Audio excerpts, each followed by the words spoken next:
अस्सलाम वालेकुम मेरे प्यारे दोस्तों, ईद उल अजहा के मौके पर आज मैं आपसे एक ऐसी हकीकत शेयर करने जा रहा हूं जिसे सुनने के बाद आप खुद फैसला करेंगे कि आज तक हम जिस तरीके से जानवरों की कुर्बानी देते आए हैं, क्या वह सच में अल्लाह की बरगाह में कबूल हुई होगी। कहीं ऐसा तो नहीं कि हम सालों से सिर्फ रस्म निभाते आ रहे थे। इसलिए इस बात को पूरे गौर से सुनिए और आखिर में जरूर बताइए कि क्या हमारे उलमा ने कभी इस पहलू पर खुलकर बात की है।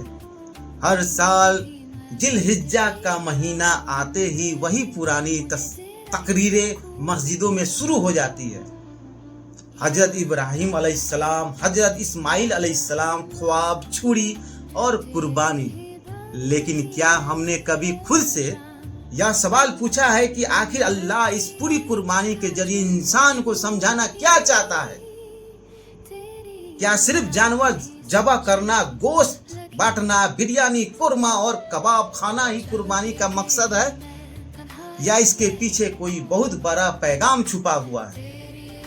क्या ऐसा तो नहीं कि हमने उस असली पैगाम को रस्मों और रिवाजों के शोर में दबा दिया। अगर हकीकत समझनी है तो हमें कुरान की रोशनी में इस वाकये को देखना होगा। जी हाँ दोस्तों, अल्लाह ने हजरत इब्राहिम अलैहिस्सलाम से उनके बेटे की कुर्बानी क्यों मांगी थी। सवाल उठता है, क्या अल्लाह को इंसानी खून चाहिए था? आप बताइए। बिल्कुल नहीं। कुरान साफ बताता है कि अल्लाह अपने नबी का इम्तिहान लेना चाहता था।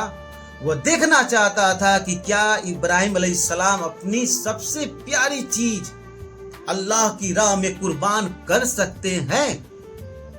और उस दौर में सबसे कीमती चीज क्या थी?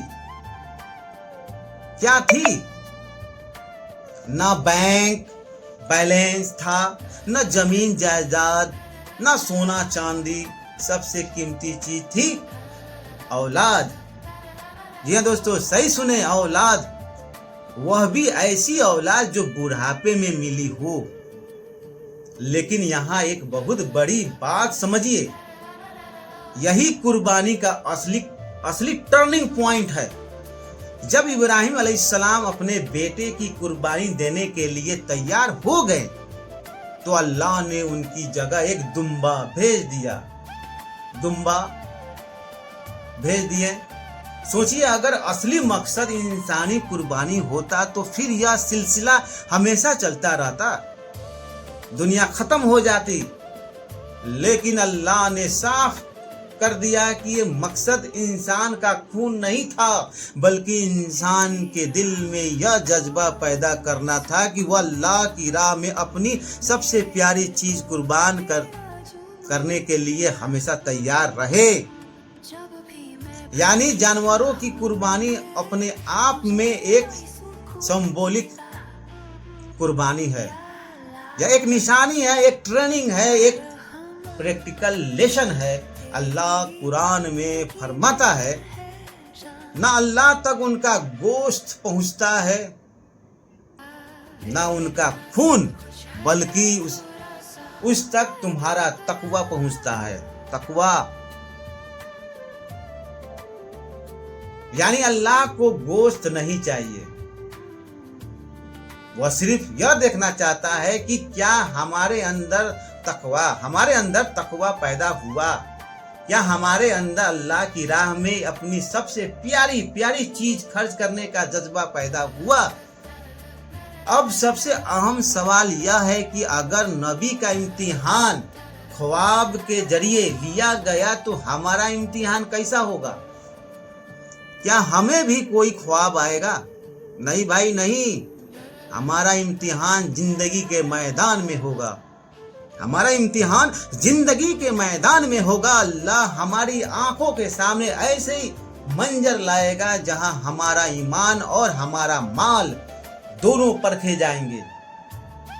कहीं कोई रिश्तेदार बीमारी में होगा, कहीं किसी की बेटी पैदा पैसों की वजह से शादी का इंतजार कर रही होगी, कहीं कोई बच्चा फीस ना होने की वजह से पढ़ाई छोड़ देगा, कहीं कोई नौजवान मजबूरी में सूद लेकर विदेश जाएगा। फिर अल्लाह देखेगा कि वह इंसान सालों से जानवरों की कुर्बानी देता आ रहा था, क्या उसके अंदर अल्लाह की राह में माल खर्च करने का जज्बा पैदा हुआ या नहीं। आज की तारीख में सबसे कीमती चीज क्या है? पैसा है, पैसा। तो क्या हम उसे अल्लाह की राह में खर्च कर रहे हैं? अल्लाह की राह में खर्च कर रहे हैं? अगर हम अपने आसपास के जरूरतमंदों लोगों को देखकर भी अपना माल तिजोरी में बंद रखते हैं, तो फिर हमें खुद से पूछना होगा कि हमारी कुर्बानी ने हमारे अंदर क्या बदला। सोचिए, हमने कुर्बानी को क्या बना दिया। रूहानी ट्रेनिंग की जगह खाने पीने का त्योहार बना दिया, दिखावा बना दिया। किसका बकरा बड़ा है, किसकी कीमत ज्यादा है, किसके घर ज्यादा गोश्त जाएगा। जी हाँ दोस्तों, गोश्त जाएगा। फिर सोशल मीडिया पर तस्वीरें डालना और फख्र से कहना, इस बार 2 लाख का बकरा लिया है, 5 जानवर लिए हैं। हालांकि असली मकसद था इंसान के अंदर अल्लाह की राह में खर्च करने का जज्बा पैदा करना। कुरान में अल्लाह फरमाता है, तुम हरगिज नेकी को नहीं पा सकते जब तक अपनी प्यारी चीजों में से खर्च ना करो। जी हाँ दोस्तों, जब तक अपनी प्यारी चीजों में से खर्च ना करो। तो सोचिए, क्या आपने कभी किसी गरीब की दवा का खर्च उठाया, किसी बच्चे की फीस भरी, किसी बेरोजगार को कारोबार शुरू करवाया, किसी मजबूर को बिना सूद के कर्ज दिया? अगर नहीं तो फिर हमें खुद से पूछना होगा कि इतने सालों की कुर्बानी ने हमारे अंदर क्या बदला। सोचिए, हमारे अंदर क्या बदला। याद रखिए, कुर्बानी सिर्फ गोश्त खाने का नाम नहीं है। कुर्बानी सिर्फ गोश्त खाने का नाम नहीं है, दिल बदलने का नाम है। गोश्त 2 दिन में खत्म हो जाएगा, लेकिन अगर कुर्बानी ने आपका दिल बदल दिया तो वह असली कुर्बानी है। दोस्तों, बात अच्छे लगे तो शेयर जरूर कीजिएगा अपने, ताकि ज्यादा से ज्यादा लोगों को तक पहुंच सके।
जब भी मैं भटकी रहूं